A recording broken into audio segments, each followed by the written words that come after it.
Hello everyone, welcome to Language Savvy. My name is Abhishek and today I'm going to talk about really important aspect of PTE, which is PET preparation plan. Now there is nothing called universal PET preparation plan. Preparation plan is something which is very specific to you, because in that plan you will be mentioning your strength and your weakness.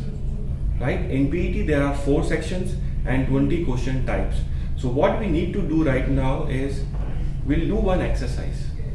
What I want you guys to do is pause this video and repeat all the strategies that you are going to employ in exam for those question types.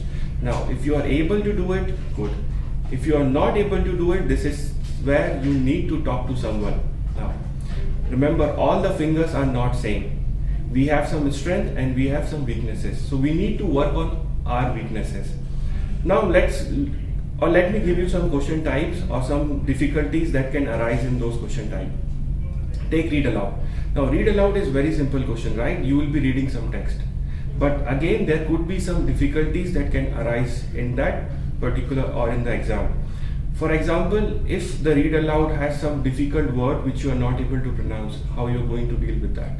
What about some determiners? There are a lot of articles are there in the paragraph. What about if you have mother tongue influence? So we need to prepare to take care of all the eventualities, right? Take repeat sentence. Now repeat sentence can be small or it can be very big. Now if it is very big, how you're going to deal with that?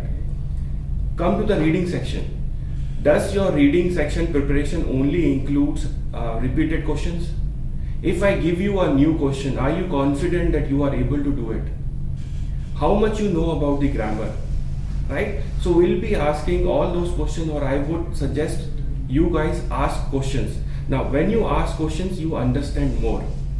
So in short, what I want to say is prepare a plan for you, understand your weakness and strength, and work accordingly. Now at Language Savvy, I highly encourage every student must have their own plan with their strength and weaknesses, and we actually pay attention to the weaknesses, right?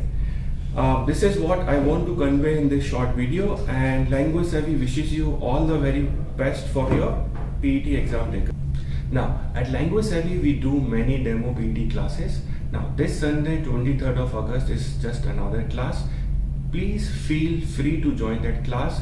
You will get an opportunity to talk to experts. Now if you have been trained but not successful in the exam, you can come to talk to our experts. If you face some difficulties in some question types, you can come and talk to our experts. And if you haven't appeared in PET yet and planning to do so, please feel free to come and talk to our experts. So that's all from my side. This is Abhishek here signing it off. Thank you guys.